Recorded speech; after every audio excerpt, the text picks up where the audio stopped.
Hi, and welcome to the Sunday Lunch Project Manager podcast for Sunday, 2nd of June 2024.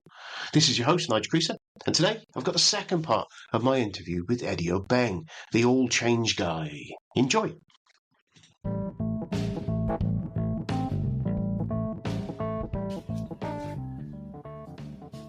So I have a number of sponsors, affiliate links in the way that it's set up that have kindly allowed me to share their services, really.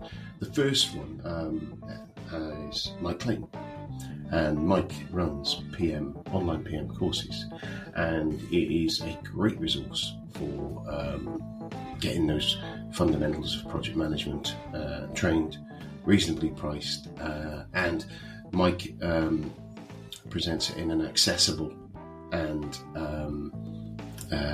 clear manner.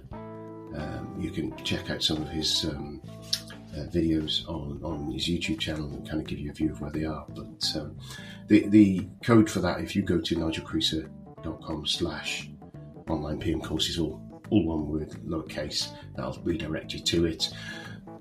There's very different levels that you can buy. You can buy individual courses, you can buy pathways as well, if you like. And I get a kickback off those. Mike kindly shares me of that. So if you do jump on and use it, I hope you find it really useful.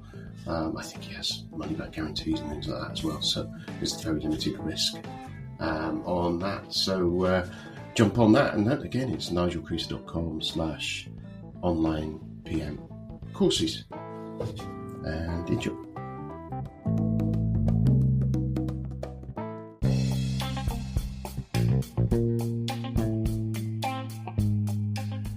So if you're listening to this, that means you've had a week's gap from episode 1, part 1, which means that you've had a week where you've been wondering what on earth was going to be said next in the next pieces, wondering what other nuggets of information were coming from my guest. And you've had a week where you haven't been able to apply those nuggets because you didn't know they existed or what they were, which is a little bit frustrating, really, because imagine how much more efficient, productive, or amazing you could have been. But you know there's a way around it. You know that you can pop along to Patreon, www.patreon.com/sundaylunchpm, or to Spotify, have a look at the feed, and there's a little lock. Click on the lock and it'll ask you to pay. It's the price for coffee. That's it. A month, and you'll get everything a week early. And you won't have bits like this in it with me whittering on about becoming a patron and things like that. So have a think. And anyway, I'll shut up now because you're probably thinking, just get on with it, Nige. So yeah, here's the second part of the show.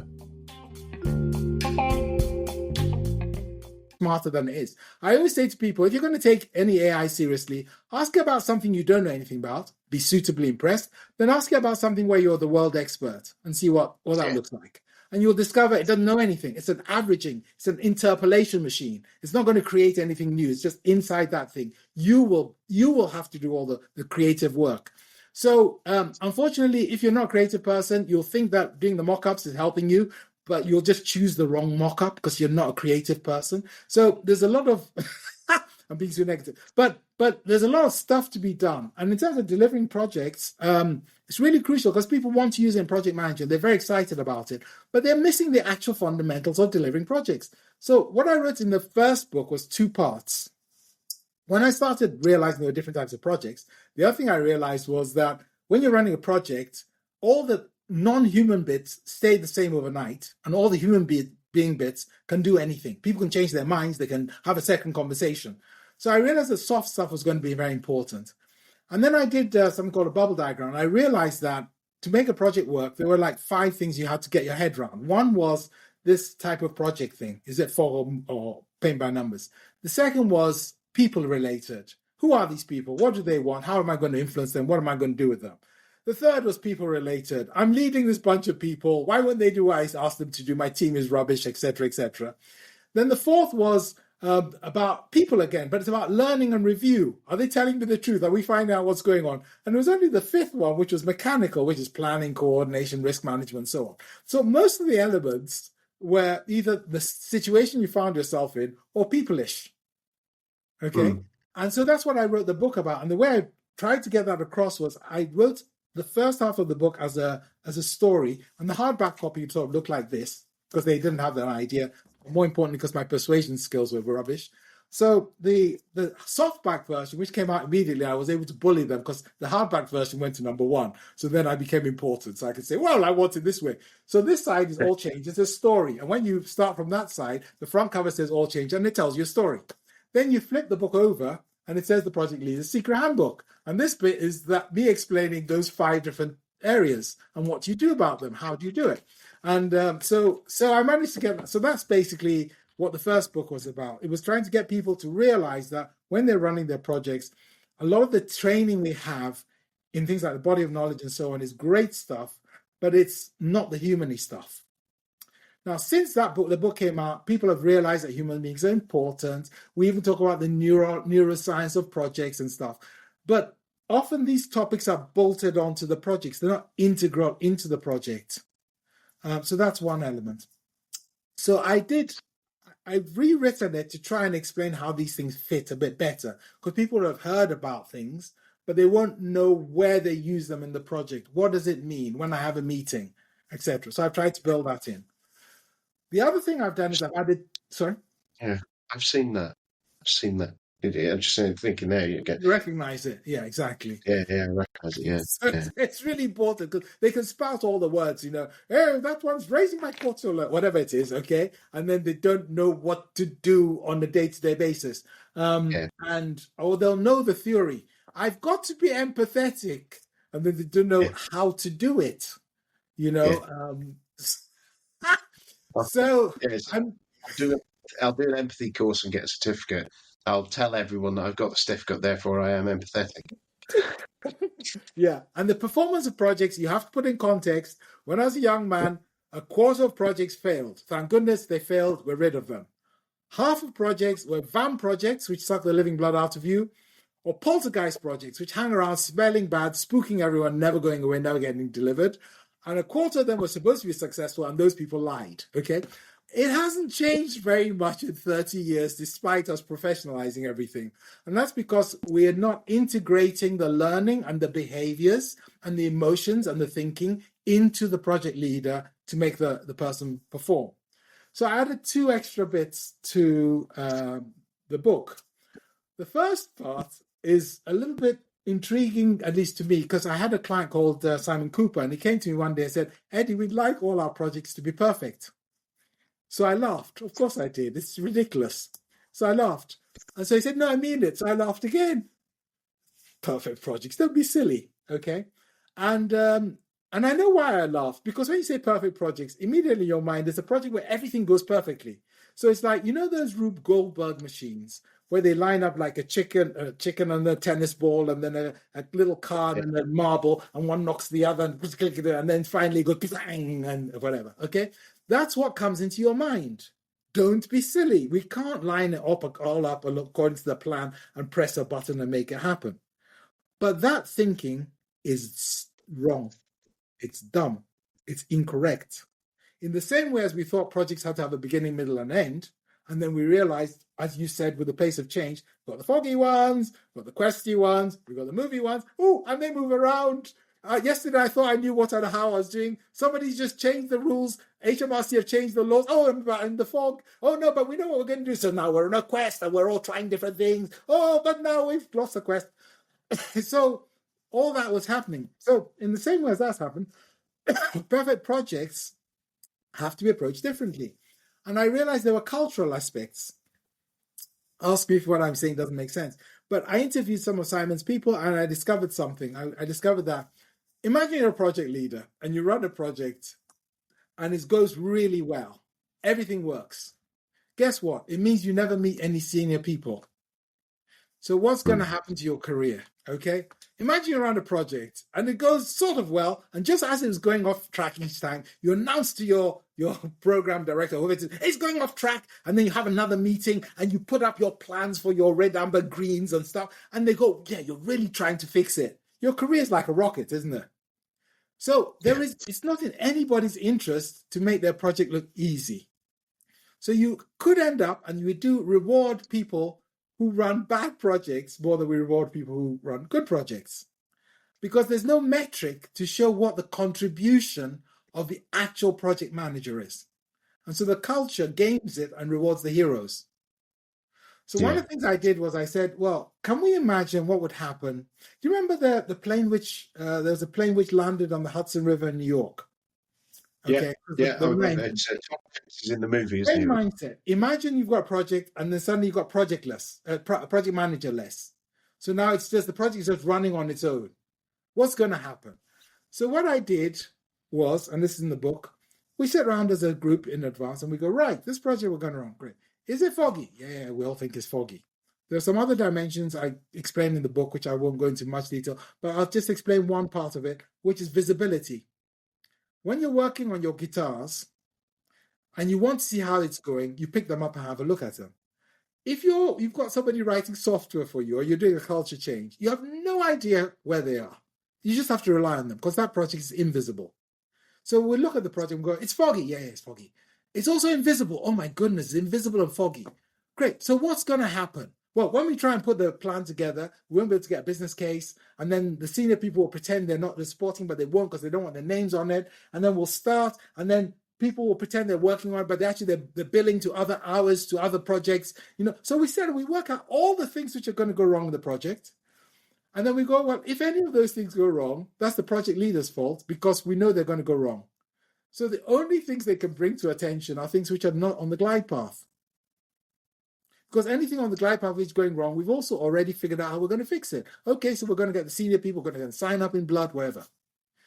So when you start talking about perfect projects, it's partly cultural. And then there are some other aspects of it as well. Like, what does the project leader know? They're all professionals now. They've all passed their degrees, their courses, and they've got a little tick. But then you forget everything. So when you're in the heat of the battle, you need to have the skills. So how do you get the skills? Well, if we know the 5 areas which I described, and you can do like a personal health check or a project health check, it can say to you, Nigel, I like your guitar project, but you got to work on your stakeholders. Not any part of the stakeholders, but stakeholder agreement. And this is how you do stakeholder agreement. You make a statement, you look in their eyes, and if they smile, you know they're not telling you the truth. And if they frown and think about it for a while, then you know you're on the same page. You repeat back to them what they said, sign in blood, done. So a health check de-risks the project because it provides exactly the skills that people need exactly when they want them. You with me? That's how you get towards a perfect project. So just having given you those 2 elements, the model I use in my mind for thinking about perfect projects is not the Rube Goldberg things falling over. There's a really weird sport called curling. Have you come across it? Basically, it's on ice, and people have this stone, and it's like a team, and they discuss this, who's going to do what, and then they get the stone, and one person rolls the stone. But it's not like bowling. Bowling, you just throw the thing and you potluck. They roll the stone, and they slide on the ice with the stone they're pushing until they know it's right in the right place, then they let it go. So now it's heading towards the target, but they don't leave it be. 2 of the team members get these brushes. They look like brooms, and they go whish, whish, whish, whish, whish, whish, whish, whish, to melt the ice, to get the puck, to go, the stone to go left or right, so it'll get to the target. So the project is sort of launched gradually, and then they're ahead of it, like with the just-in-time learning, like with the glide path, guiding it towards its goal. So those concepts are so alien to project management, traditional project management. They're in the book because I needed to try and explain them to people. And the reason they're alien is because the entire project management thing has been based on trying to make people accountable. Because we started off with beginning, middle, and end and paint by numbers.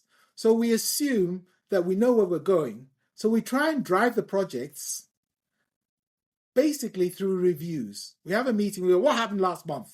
And we spend half the meeting talking about the review. It's like you're driving a car and you're going, okay, we'll look through the windscreen. We sort of know where we're going. Now we're just going to look at the rear view mirror and the side mirrors to get where we're. That's what we do. So the idea of getting ahead of yourself is not in the project culture at all. The culture, as I said, will reward heroes. And often it's too much on the hard, tasky side and toolsy side, and not enough on the human bit. So I've written that in there. So I don't know, what's your reaction to that? Because I've sort of thrown a lot of stuff at you. No, it's really interesting because that human side of it, the metric side of it, the mechanical side of it, sorry, that you mentioned there, the non-human. That's the thing that I kind of, and I've said this at different times, where I kind of think uh, that trying to think how to word it really. There's lots of teaching out there, fantastic teaching on how to do those mechanics, and AI is going to come in and deal with some of that. Yes. As we move forward, then that creative element of the project management skill is that soft skill, as it's described, or the power skills, as they are described in other places. In the fact that, and I've never thought about it before in that context of we teach it at this level instead of in that mechanical stuff, as you were talking there. And now I've seen it going, okay, so we've got to bring people up. We've got to improve people's understanding of this soft factor, of this piece, of this human thing. But actually, it's not. Applying it is the hard part, not knowing it. And so we do the knowing, not the application of it. Correct. And as you say, I see that as right. Okay, so as part of risk management, how are we going to be doing that? Okay, so how is that human factor of risk management in there? How's the human factor of planning in there? Of empathy, of understanding, of getting, and we have to just do it, and we don't proceduralize it. Correct. And so then, So, I mean, what I've done, I mean, as I said, I do technology as well. So I built something called Cube. Why? I wanted to be able to teach people at a distance so I could teach them continuously, because what you're describing is exactly the problem. They learn, they have to apply it on an ongoing basis. They have to apply it with their colleagues. Often they're distributed from their colleagues. So I thought, how do I bring the essence of a human being, their spirit, their joy, their laughter, and their learning and their understanding to work collaboratively with other people? You've got to use technology. You've got to use virtual reality. There's nothing else which will work, okay? So I built this thing called Cube, and it's VR, but without headsets, because headsets are stupid and they make people throw up, so forget that, okay? So having built this campus, what I then did was figure out what culture you needed for people to work together and do what you were describing, which is talk to each other, build. And then myself and the tutors, we work with the project manager on their real life project, and they apply things and they bring their colleagues in and they try out the behaviors as live, but virtually as an avatar. So they can do it in real life, or they could do it as an avatar, or they could bring their colleagues in and work with them as avatars. So all those are all equally possible. The thing is that because they are allowed to practice without the pressure, and because the health check has told them precisely what they need to learn, it's easier for them. But also we have on Cube simulations. So you can come in and for 3 days, we can give you like 10 years worth of project management experience as an avatar, because you come in with your colleagues and it gives you a scenario. It goes, right, so I don't know, the key supplier has just gone bust, and your manager is blaming you. What do? And then you have to act it out or answer the question. And so suddenly all that stuff about my power skills and my boss is giving me a hard time. How do I negotiate? So we then give people these things. We call them people engagement tools, possibility exploration tools. We call them pets. And the pet will be a very precise thing which says something like, when you're negotiating with your boss, you probably want to use extreme matching. That's one of the pets, extreme matching. So your boss says, I'm concerned about this supplier. And normally people will go, I've got it under control. No. Extreme matching says, you're concerned. You think you're worried. I'm more concerned than you because I could lose my career. I'm even more worried. I'm trying to think what to do. At that point, your boss has nothing to say Because if you've extreme matched them, what are they going to say? You say, I'm more worried than you. Now they're going to say, no, you're not. Yes, you are. So now they have to follow you. So you've now taken a leadership position. So that pet teaches you how to deal with situations like that. And you can do it on the simulation and you can do it in real life. And we have tons of these pets, and they're, again, in the book with QR codes to guide you to quick guides and things like that. So I built that part in as well. And in the book, I talk about working on cubes. So I try and explain to people how fast you can learn when you're not having to do the sort of walking around for coffee stuff. How fast introverts can learn because they can participate and the extroverts aren't bullying them all the time. You know, how fast you learn when you have to do the thing straight after you've been taught it within a 15-minute cycle, rather than come on a 1-hour webinar and then use it in 2 weeks' time. It's interesting. I did some training a few years ago, project senior leadership, project management training, and the key to that was the role playing elements. Yes, and they call it role playing, and it was very much taught you how, as a manager, as you're going in there with the client, and some of the client skills as well, around the fact that you don't know. The meeting you're going to may not be the meeting that is going to end up being, and that was one of the things I learned was that you walk in there and being prepared to go to the meeting that your client wants you with, or your manager wants you to have with you, rather than the one that you had written down with your agenda, which actually, if you just say, but I wanted to talk to this agenda, and this is what we're going to talk about, and the building that flexibility, but it's really hard.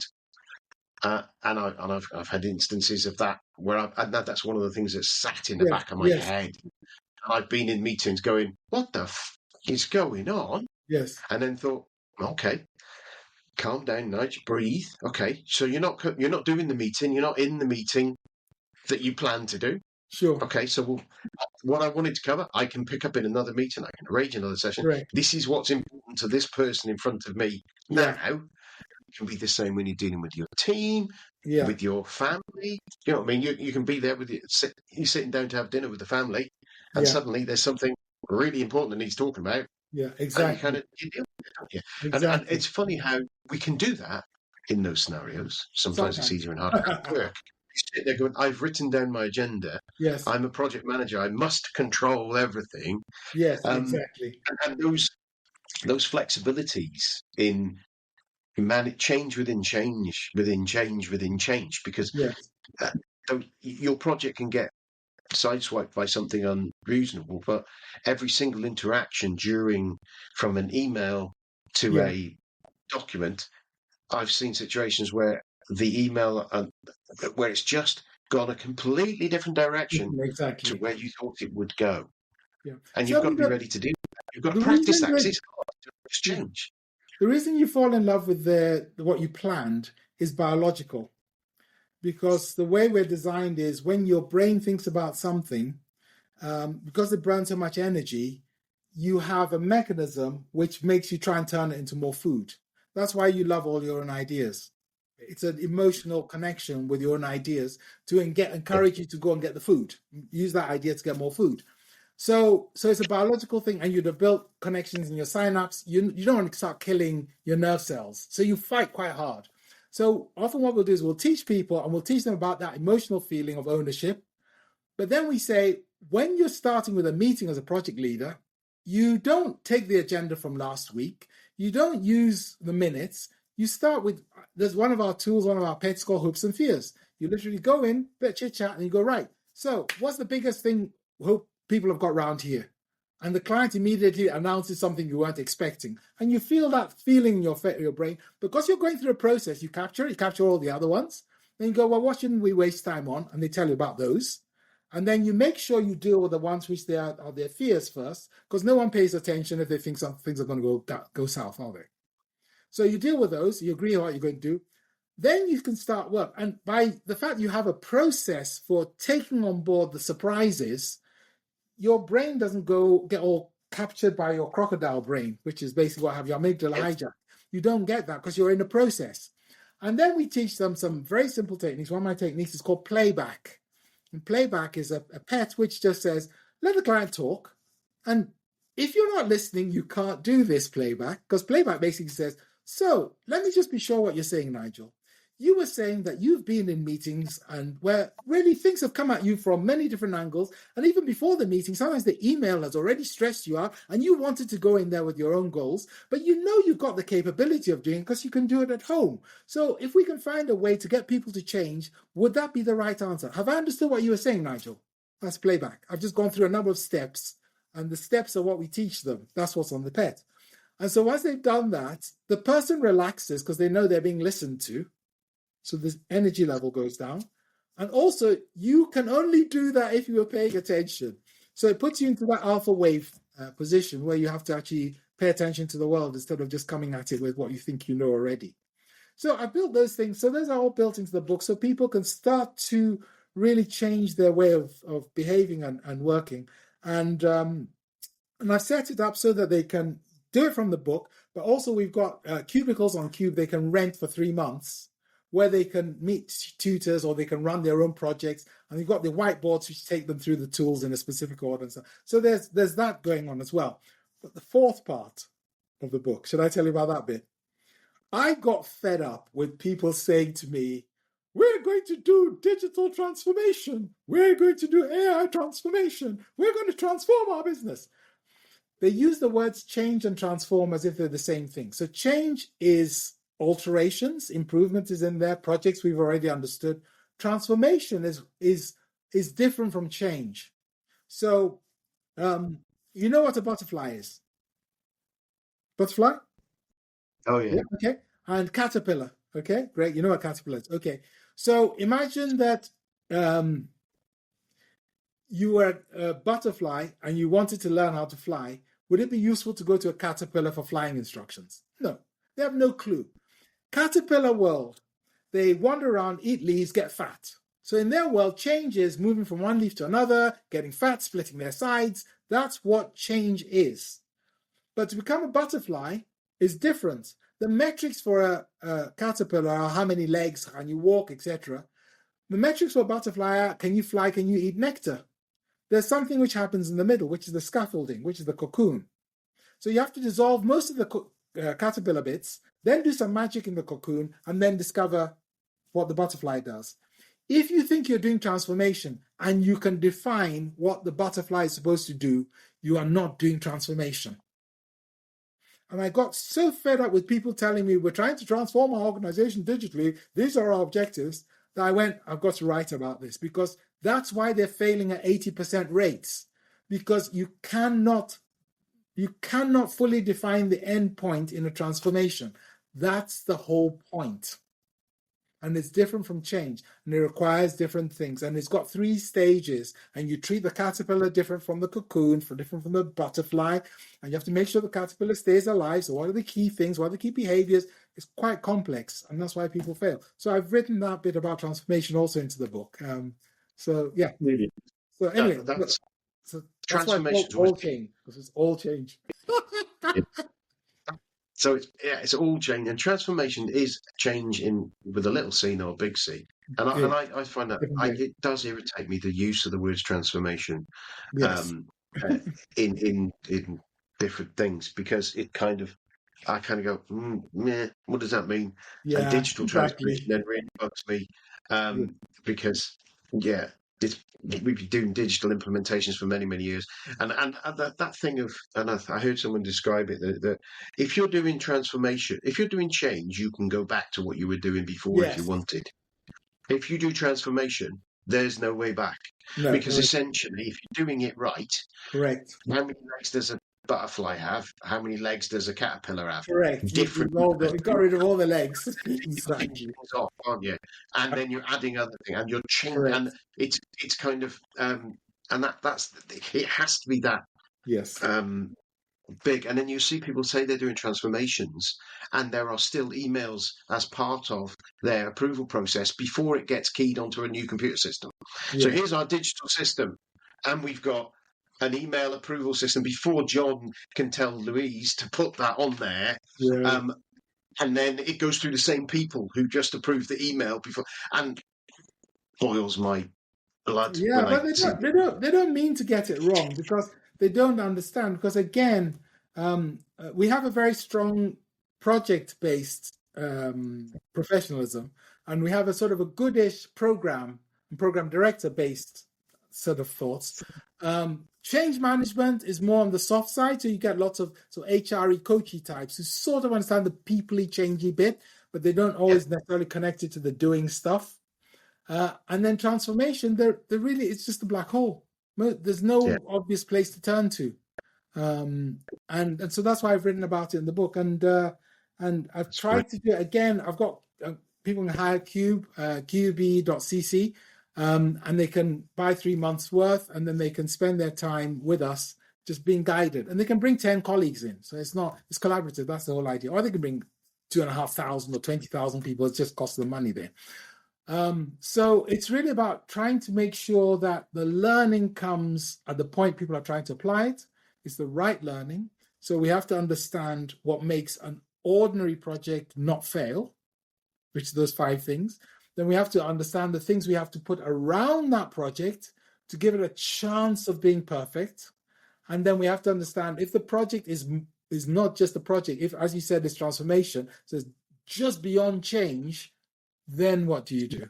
And I try to do that so that they can experience all 3 different areas. Brilliant. Eddie, I've kept you on longer than I promised I would. I apologise for that.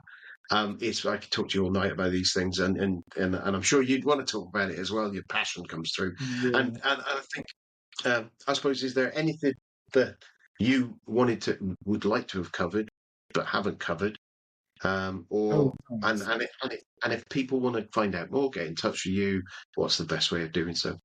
Yeah, there's tons of stuff. I mean, because I, as you know, I'm very active in the project management space, but I'm also active in innovation and leadership and strategy. Because I've learned quite quickly that if you just focus on one area, you don't understand the complexity of what's going on. I mean, the world at the moment is quite a tough place to be in.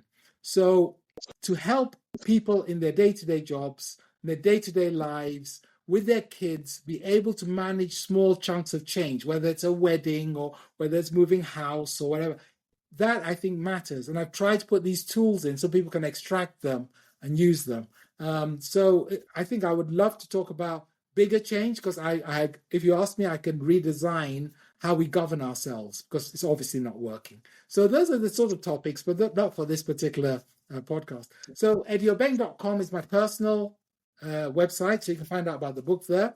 But if you want to find out about Cube, it's qube.cc, and that's Cube, and that's where the virtual stuff is. The school is Pentacle, the virtual business school, so it's pentaclethevbs.com, and that's where you'll find out about our courses and things like that. And watch that TED talk, because it will really set the context for the VUCA, and it will help you see what's going on. Because I really produced that TED talk to try and help people realize that the world had moved on. In fact, I think I say something along the lines of, most of us are reacting rationally to a world we recognize and understand, but that no longer exists. I think that's, I say that somewhere in there, which makes people go, what? I go, yeah, everything you know is already obsolete, but you think it's still there, so you're still doing the same things. It doesn't work that way anymore. Great. Thank you very much for having me on, Nigel. It's an absolute pleasure as always, Eddie. You're a spark of life as far as I'm concerned. Thank you very much. You have a fantastic rest of your evening, and we'll catch up again soon, I'm sure. Brilliant. Thanks Good again. luck with the guitars.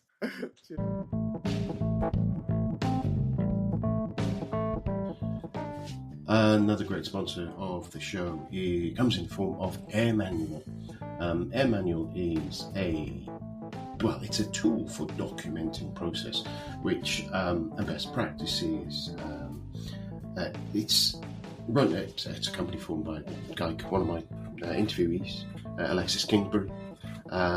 Essentially, and I kind of summarised why my view of where we see documentation, and my experience has been, people will document something, a process, they'll put it in a Visio diagram that gets loaded onto a SharePoint site or something similar, and then a bunch of that. So then once that diagram's been shared with senior management, they're happy they have a process in the business. But then the detailed procedures underneath it might be in Word documents, just poorly kept and not linked easily and not updated. And what Air Manual does, it allows you to put in a it's a tool for doing this kind of thing.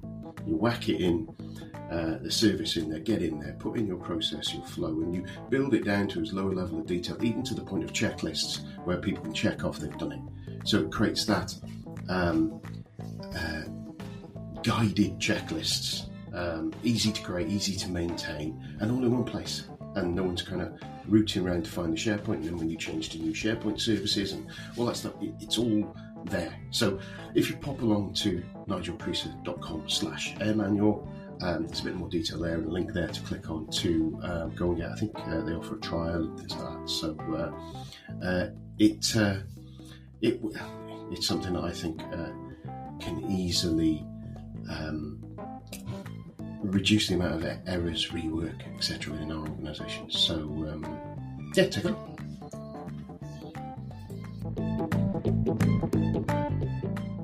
Well, I hope you enjoyed that second part of the show, and I hope you have a fantastic rest of your day. Thanks now, and speak soon. Bye.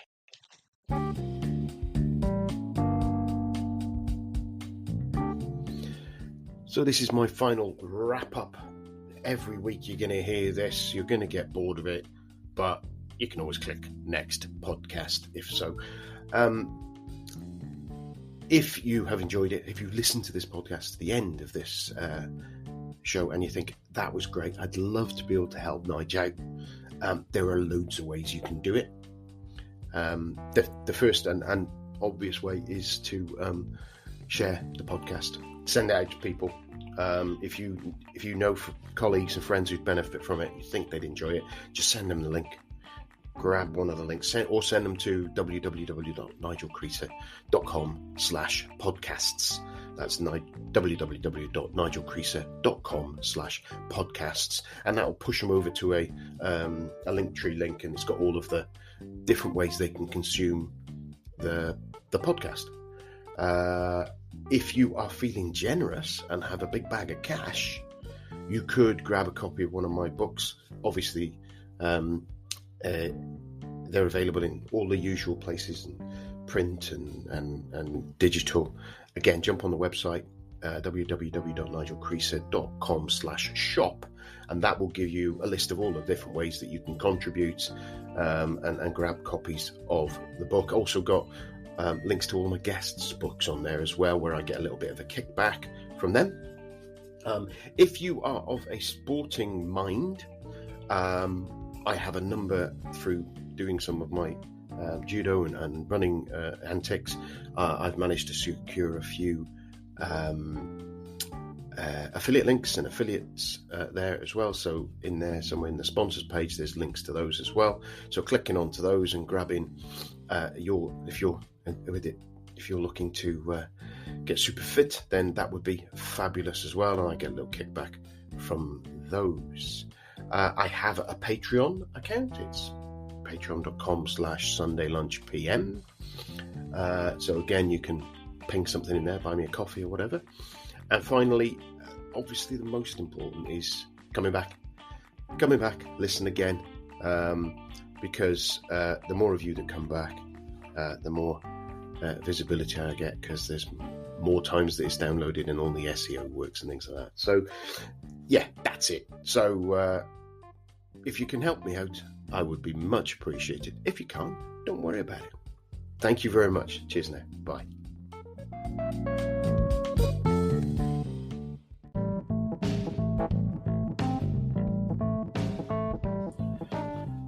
My latest, the latest affiliate that I've got on the show now is Riverside. I use Riverside to do my interviews, Riverside FM. It kind of offers you a whole, if you like, micro studio management producer tooling and goes beyond that. Has a really good free layer. And I've been using it for a while now. I find it really good. When I've had issues, even though I'm not on one of the higher paid levels, the support has been quick, responsive and of high quality, and people keen to help me. The organisation is really good. The product seems really intuitive. and quality is really good as well. And it's a clever way of doing it is when you're recording through your browsers, so you've not got loads of desktop resources being used compared to some other products that I've used. And what they also do is they stream a lower quality version of it up onto as you're doing the interview, so you're not burning bandwidth while you're doing the interview and potentially impacting on the quality of the conversation. And then at the end, it uploads it, the higher quality from your browser. It's just a really good way of doing it. So if you are thinking of doing a podcast and know someone who's doing a podcast, I would recommend using this tool. I found it really good. Best of the tools that I've tried using to date. And you can get that at nigelcreaser.com/riverside, and that will redirect you to my kickback page on their site, and there I will get a little kickback from them. So take a look. Thanks. Well, it's goodbye from me, Nigel Creaser, and it's goodbye from him, the Sunday Lunch PM. Goodbye.